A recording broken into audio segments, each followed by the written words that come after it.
Los trabajadores del grupo de riesgo tienen un estatus de protección especial, como bien sabemos, y no podía ser de otro modo, teniendo en cuenta que la evidencia médica ha determinado.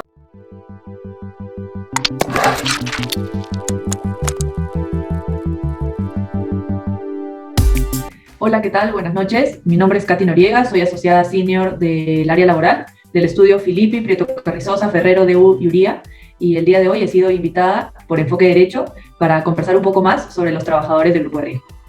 ¿Cuál es la protección actual del grupo de riesgo? Los trabajadores del grupo de riesgo tienen un estatus de protección especial, como bien sabemos, y no podía ser de otro modo, teniendo en cuenta que la evidencia médica ha determinado su especial vulnerabilidad frente a los contagios del COVID-19.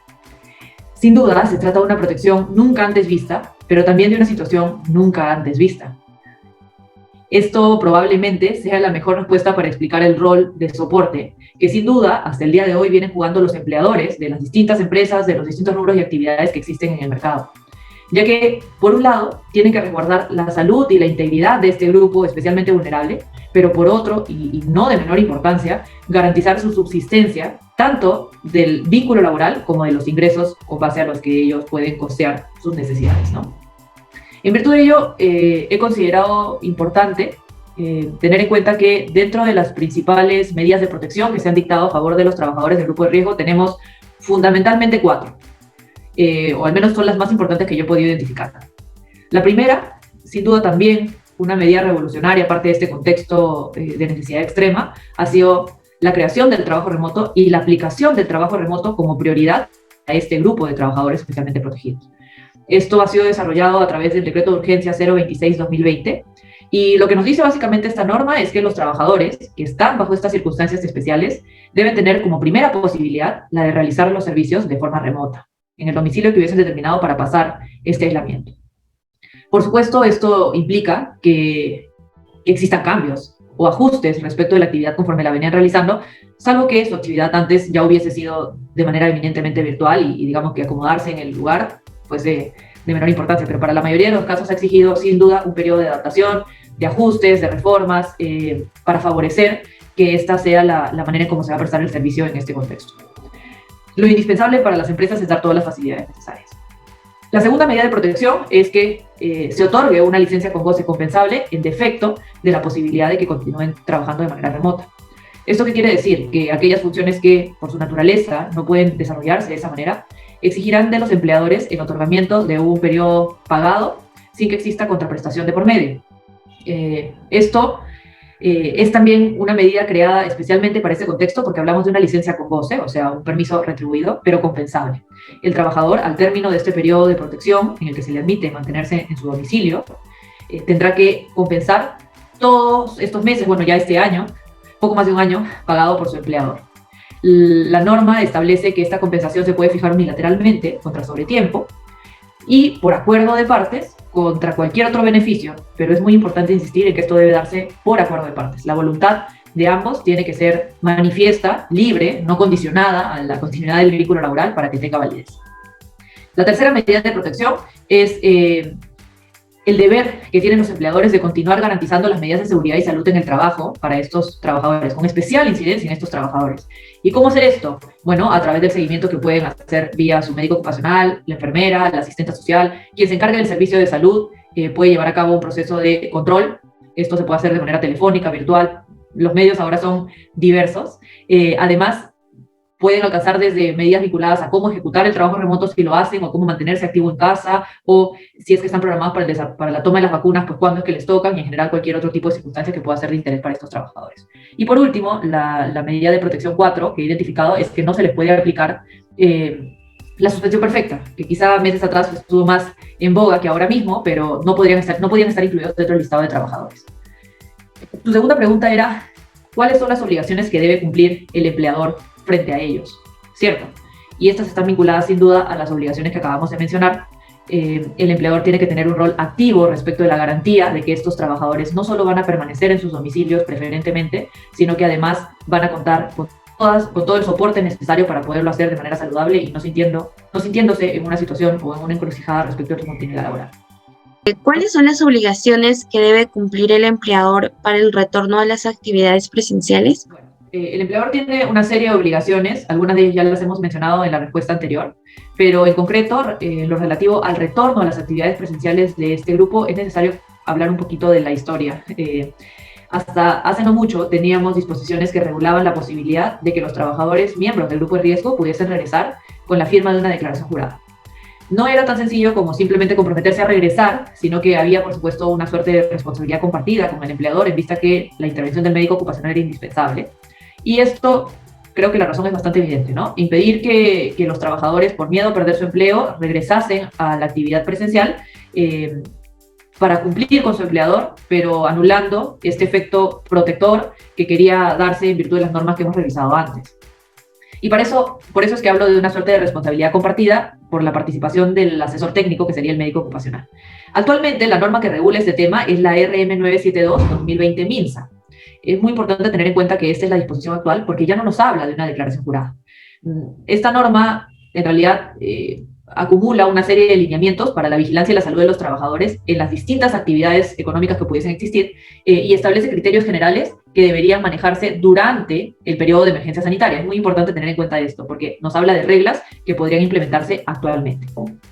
Dentro de esta norma, en el numeral 7.34, se establecen las consideraciones específicas para el regreso y reincorporación de trabajadores con factores de riesgo a la actividad presencial. Y lo podemos dividir en dos grupos. El primer grupo, o bueno, las primeras pautas, se fijan para el grupo de riesgo en general. Y respecto de ellos, lo que nos dice esta normativa es que las empresas que pretendan evaluar la modalidad de trabajo aplicable a estos trabajadores, lo tienen que hacer con base en información clínica. Es decir, antecedentes, informes médicos, en general cualquier información que tenga estas características. Lo que nos coloca de nuevo en una situación en la que solo se puede admitir el retorno si es que tenemos un aval médico. Aquí no pasa por que las dos partes estén de acuerdo solamente, sino que exista un respaldo técnico para justificar admitir una situación que de por sí entraña riesgo, porque la calificación de miembro del grupo de riesgo no ha cambiado. No ha cambiado a respecto de esta norma, me refiero. Entonces, una vez valorado por el médico que está a cargo de la vigilancia de la salud de los trabajadores, lo que va a hacer es precisar cuál es el estado de salud de esta persona, cuál es el riesgo laboral al que se expone en la ejecución de sus labores normales o modificadas, si es que se hubiesen modificado con ocasión del contexto, y en virtud de eso va a pasar un primer filtro, que es vamos a evaluar si es que esta persona tiene que mantenerse en trabajo remoto o puede mantenerse en trabajo remoto, como ya sabemos se privilegia esta modalidad, si puede o debe hacer trabajo semipresencial o si podría volver a la actividad presencial íntegramente. Esta es una posibilidad, nuevamente pasa por un filtro médico. Hay una mención especial respecto de los trabajadores que ya hubiesen superado el COVID. Y en estos casos, lo que fija la norma es que a elección del trabajador o a su solicitud, podrán regresar a la actividad presencial siempre que cumplan con todas las medidas de protección que se hubiesen dispuesto para el desarrollo de actividades en el centro de trabajo y también las que de manera precisa se dicten para su caso en concreto. Es indispensable también saber que incluso en este supuesto el médico a cargo de la vigilancia tiene que aprobar esta solicitud. No es una solicitud que procede en automático. ¿Sí? El segundo grupo, la segunda categoría sobre la que se ocupa esta norma, son los casos de los puestos de alto o muy alto riesgo. Estos merecen una atención especial.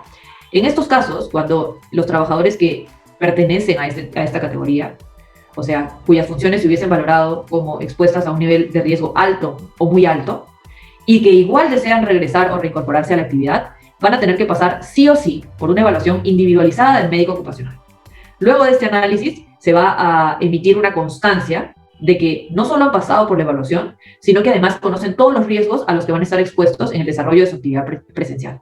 Y solo después de esto firmarán un acta de conformidad en la que ambas partes den fe de que se ha cumplido con la evaluación médica precisa, que se ha informado todos los riesgos asociados a la actividad, por supuesto los derechos que le asisten a estos trabajadores, y en este caso, sin ninguna duda, la responsabilidad sigue siendo compartida porque el deber de prevención del empleador subsiste en todos los casos, pero acentuado especialmente en este, porque se conocen de riesgos específicos para el desarrollo de la actividad y por las condiciones del trabajador, con lo que la protección tiene que ser inclusive mayor.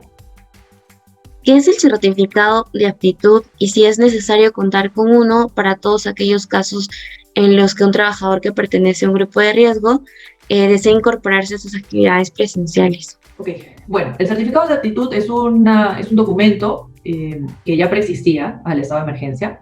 Se trata de la constancia que emite el médico ocupacional luego de que ha concluido con las evaluaciones médicas que le realiza cada trabajador.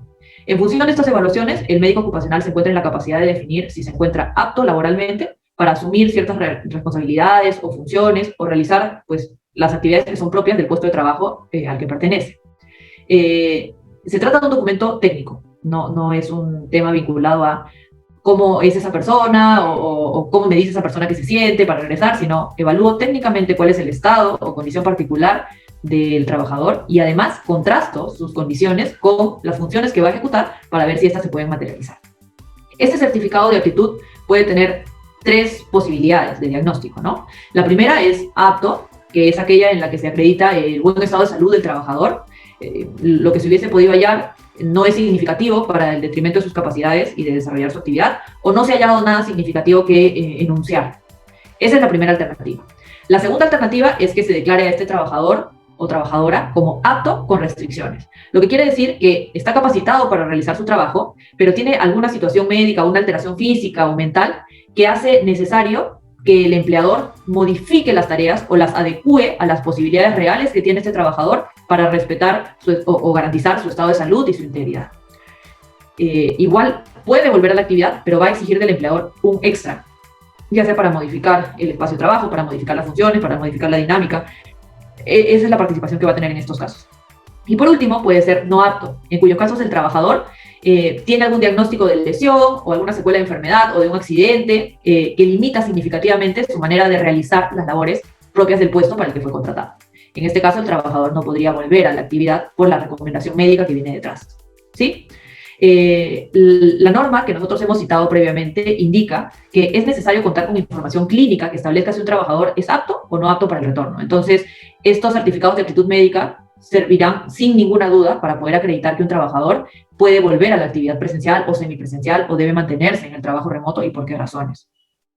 Es importante tener en cuenta que esta aptitud no solo se refiere a aquellos casos en los que los trabajadores hubiesen tenido un cuadro de COVID o lo pudiesen tener, sino también analizamos que el tiempo que ha transcurrido hasta el retorno a la actividad total o parcial no genera ninguna necesidad de adecuación. Si, por ejemplo, yo tenía una gran demanda física en el desarrollo de mis actividades y tengo un año de inactividad, puede que las condiciones que obliguen a mi médico ocupacional a calificarme como no apto o como apto con restricciones no tengan nada que ver con el COVID, sino más bien con el tiempo transcurrido en el que yo he dejado de desarrollar funciones que me mantenían en una condición idónea para prestar servicios. Entonces, no pretendo sustraerme en los conocimientos técnicos de un médico ocupacional, ni mucho menos, pero hay que tener en consideración que no nos ceñimos solamente al tema de COVID, sino a lo que esta situación misma ha producido respecto a un trabajador. Y así que solo para cerrar, te confirmo que sí es adecuado para acreditar el cumplimiento de las obligaciones previstas en la RM 972-2020 MINSA.